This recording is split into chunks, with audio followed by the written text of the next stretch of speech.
Hollywood silver screen presenting fall. इस कहानी की शुरुआत में हमें बैकी नाम की एक लड़की को दिखाया जाता है जो माउंटेन क्लाइंबर है। उसकी अभी अभी डैन से शादी हुई है। डैन भी एक माउंटेन क्लाइंबर है। इन दोनों को ही पहाड़ों पर चढ़ने का शौक है और इस वक्त भी ये पहाड़ों के ऊपर चढ़ रहे होते हैं। बैकी के साथ उसकी दोस्त भी होती है और अब डैन जब ऊपर चढ़ रहा होता है तभी उसे एक घोंसला दिखता है और जब वो उसके अंदर हाथ डालता है तो उसके अंदर का पक्षी उड़ जाता है, जिस वजह से डैन का बैलेंस बिगड़ जाता है और वो ऊपर से नीचे गिर जाता है। पर वो रस्सी से बंधा हुआ है इसीलिए अब वो हवा में लटक गया है। अब ना वो ऊपर आ सकता है और ना ही नीचे। ये दोनों के दोनों डैन को बचाने की कोशिश करते हैं लेकिन ये उसकी मदद नहीं कर पाते और तभी उसकी रस्सी का क्लिप निकल जाता है।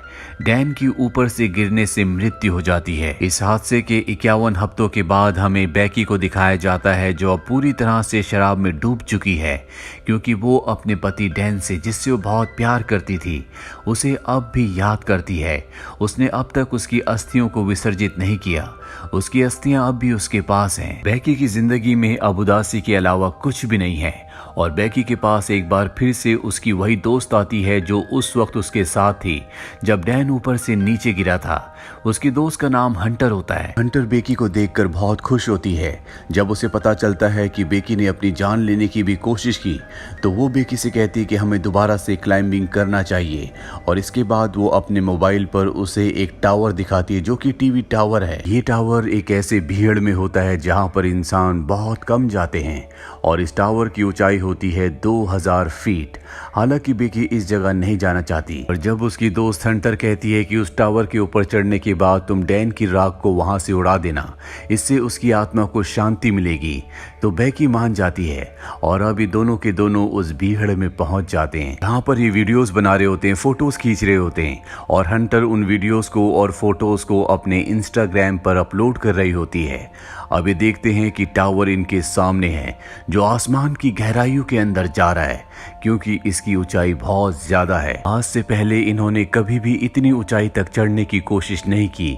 इन दोनों को डर तो लग रहा होता है पर अब ये धीरे धीरे ऊपर चढ़ना शुरू कर देते हैं।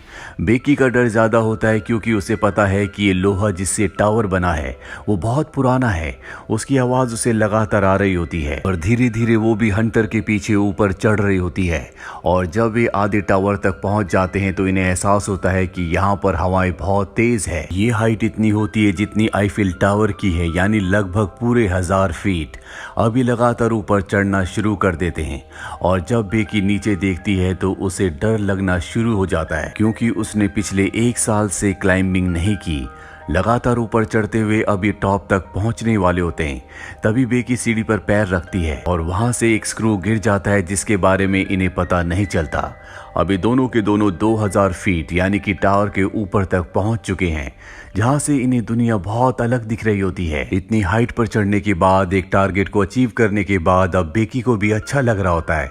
ये दोनों के दोनों यहाँ पर एंजॉय करते हैं, बहुत सारी फोटोज क्लिक करते हैं। साथ ही हंटर जो ड्रोन कैमरा अपने साथ यहाँ पर लाई होती है उसे वो अपनी वीडियोस भी बनाती है ताकि इंस्टाग्राम पर अपलोड कर सके।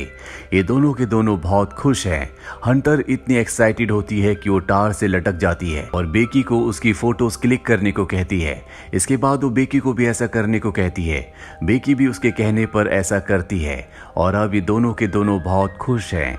इसके बाद बैकी डैन की राख को यहाँ से हवा में उड़ा देती है जिससे उसे तसल्ली मिलती है। ये दोनों के दोनों बहुत इमोशनल हो जाते हैं लेकिन बैकी फाइनली अब डैन को अलविदा कह चुकी है, यानी कि अब उसकी जिंदगी की एक बार फिर से शुरुआत हो गई। अब ये दोनों के दोनों अपना सामान पैक करके नीचे जाने की तैयारी करते हैं। सबसे पहले बैकी नीचे उतरती है पर तभी वो स्क्रू जो कि निकल गया था उस जगह से लैडर टूट जाती है। बैकी हवा में लटक जाती है पर रस्सी की वजह से वो जमीन पर नहीं गिरती, जिसके बाद हंटर उसे वापस ऊपर खींच लेती है। लेकिन बैकी के पास जो बैग था जिसके अंदर इनके खाने पीने की चीजें थी वो नीचे डिश पर अटक जाता है जहां तक पहुंचना लगभग पूरी तरह से नामुमकिन है। ये अपने मोबाइल्स को भी चेक करते हैं लेकिन यहाँ पर इतनी ऊंचाई पर कवरेज नहीं होता, यानी कि ये दोनों के दोनों अब 2000 फीट की ऊंचाई पर फंस चुके हैं। यहाँ दूर दूर तक कोई भी नहीं होता। अगर कोई हुआ भी तो इतनी ऊंचाई से इनकी आवाज नहीं सुन सकता। यही टावर के ऊपर एक बॉक्स होता है जिसके अंदर एक फ्लेयर गन और एक दूरबीन होती है। और दिन में फ्लेयर गन का इस्तेमाल करने का कोई भी मतलब नहीं है, क्योंकि फ्लेयर गन को दिन में कोई नहीं देखेगा। अभी दूरबीन से देखते हैं तो सामने इन्हें एक गाड़ी दिखती है, लेकिन वो लोग इन्हें इतनी ऊंचाई पर नहीं देख सकते, ना इनकी आवाज सुन सकते हैं। हंटर एक बार फिर से अपना मोबाइल देखती है और जो पोस्ट उसने इस टावर के बेस से की थी वो पोस्ट इंस्टाग्राम पर पोस्ट हो चुकी होती है, जिस पर बहुत सारे लाइक्स और कमेंट्स होते हैं। इसका मतलब ये है कि टावर के तल पर कवरेज है। और अब हंटर अपने मोबाइल पे मदद के लिए एक मैसेज को रिकॉर्ड करती है और इंस्टाग्राम पर उसे पोस्ट कर देती है। इसके बाद वो अपने मोबाइल को रस्सी से बांधकर टावर से नीचे लटकाती है ताकि कवरेज आए और उसका मैसेज पोस्ट हो जाए। लेकिन बहुत देर तक वेट करने के बाद भी ऐसा नहीं होता। और अब हंटर अपने मोबाइल को अपने सॉक्स के अंदर रखती है, उसके बाद शू के अंदर रखती है और ऊपर से नीचे फेंक देती है ताकि नीचे गिरने के बाद उसका मैसेज चला जाए और इनकी मदद के लिए कोई आए। फोन शूज और सॉक्स के अंदर रखने की वजह से नहीं टूटा होता और कुछ ही देर बाद ये ऊपर दूरबीन से देखते हैं जहां इन्हें नीचे एक आदमी दिखता है जो फोन पर बात कर रहा होता है। उसके साथ उसका डॉग भी होता है, पर वो इन्हें इतनी ऊपर ना देख सकता है और ना ही इतनी ऊपर से इनकी आवाज को सुन सकता है। यहाँ पर वो अपने फोन में बहुत ज्यादा मग्न होता है। उसे अपनी प्रेजेंस का एहसास दिलाने के लिए ये ऊपर से एक और शू को फेंकते हैं। हालांकि वो शू तो देख लेता है, लेकिन उसे ऐसा लगता है कि ये पहले से यहाँ पर था और वो अपने डॉग के साथ वहां से जाने लगता है। हालांकि बेकी यहाँ पर फ्लेयर गन चलाने की कोशिश भी करती है, लेकिन हंटर उसे रोक लेती है और कहती है कि रात होने का हमें इंतजार करना होगा, रात को वो हमारी फ्लेयर गन को देख लेंगे। और अब यहाँ पर अंधेरा हो जाता है, जिसके बाद ये फ्लेयर गन चलाते हैं, साथ ही अपने मोबाइल की टॉर्च को ऑन करके अपने हाथ से हिलाना शुरू कर देते हैं। इनके सामने जो गाड़ी यानी कि आरवी होती है जिसमें लोग कैंपिंग कर रहे होते हैं वो इन्हें देख लेते हैं, लेकिन वो इनकी मदद करने के लिए नहीं आते, बल्कि इनकी गाड़ी को चुरा कर यहाँ से निकल जाते हैं, जिससे दोनों के दोनों हताश हो जाते हैं। जैसे जैसे रात होती है इन्हें नींद आना शुरू हो जाती है। ये वहां पर सो जाते हैं, लेकिन जगह बहुत कम है। हंटर ऊपर से गिरने वाली होती है कि बेकी उसे पकड़ लेती है। तभी वो देखती है कि उसके पैर पर एक टैटू बना है जिस पर लिखा होता है 143। ये देखकर बेकी हैरान हो जाती है, क्योंकि उसका हस्बैंड डैन उसे हमेशा कोड वर्ड में आई लव यू कहता था, यानी कि 143। वो समझ जाती है कि डैन के बीच में और हंटर के बीच में कुछ न कुछ था, और जब वो हंटर से पूछती है तो वो एक्सेप्ट कर लेती है।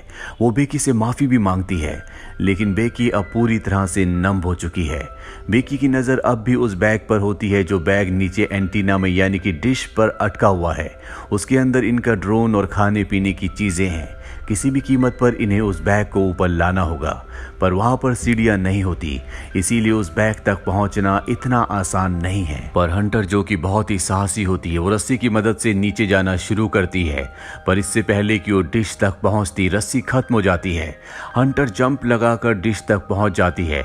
अब उसके पास बैग है, लेकिन रस्सी उससे दूर होती है। वो सेल्फी स्टिक की मदद से बैग को रस्सी में अटकाती है और इसके बाद खुद भी जंप मारकर रस्सी को पकड़ लेती है। और रस्सी से ऊपर चढ़ना इतना आसान नहीं है, क्योंकि इसमें बहुत ताकत लगती है और उसके हाथ जख्मी हो रहे होते हैं, जिस वजह से रस्सी उससे छूट जाती है, वो नीचे गिर जाती है। बेकी जब नीचे देखती है तो वो अब भी रस्सी से अटकी हुई होती है और वो उसे रस्सी के साथ ऊपर खींच लेती है, जिस वजह से उसकी जान बच जाती है। अब इनके पास इनका ड्रोन है जिसे ये मदद मंगवाने के लिए यूज करना चाहते हैं।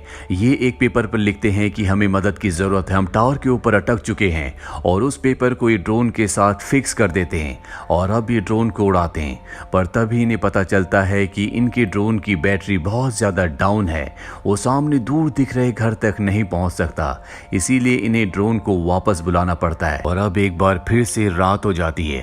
रात को जब बेकी सोती है तो ऊपर देखती है कि टावर के टॉप पर एक लाइट जल रही है, यानी कि वहां पर करंट है।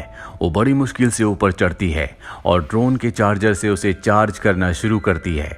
जब तक ड्रोन चार्ज नहीं होता उसे वहीं पर लटका रहना पड़ता है। ड्रोन जब पूरी तरह से चार्ज हो जाता है तो बेकी नीचे उतर जाती है, जिसके बाद ये ड्रोन पर उसी चिट को लगाते हैं जिस पर इन्होंने लिखा होता है कि इन्हें मदद की जरूरत है, और इसे उस घर की तरफ भेजते हैं जो सामने दिख रहा होता है।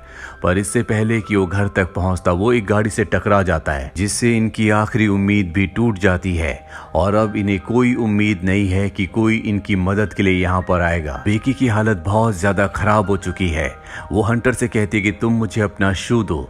मैं एक बार फिर से मोबाइल पर मैसेज करके अपने डैड को सेंड करती हूँ। अगर हम उसे नीचे फेंकेंगे तो हो सकता है कि कवरेज आ जाए और मेरे डैड को हमारा मैसेज मिल जाए। वो हमारी मदद के लिए यहाँ पर आ सकते हैं। लेकिन हंटर उसे मना कर देती है और तभी उसे एहसास होता है कि उसके साथ हंटर है ही नहीं, वो अकेली है।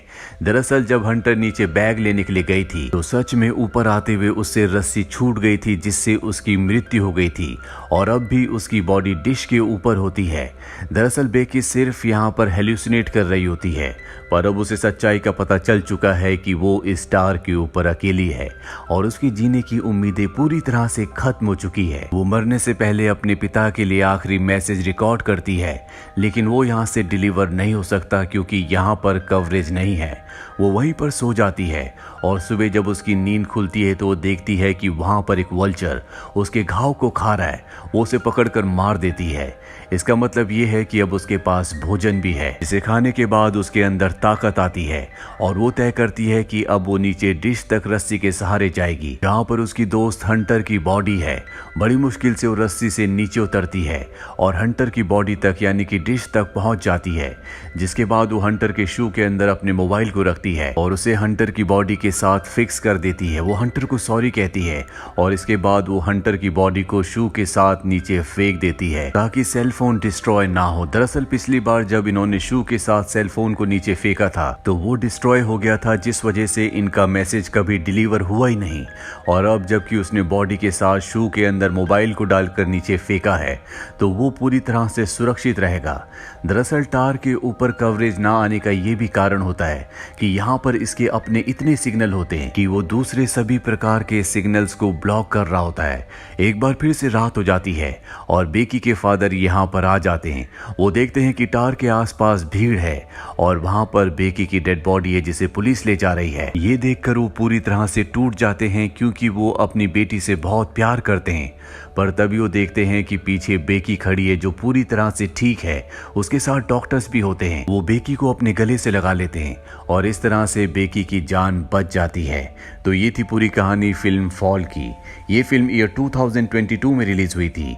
IMDb पर इसकी रेटिंग है 6.4। उम्मीद करते हैं कि ये कहानी आपको पसंद आई होगी।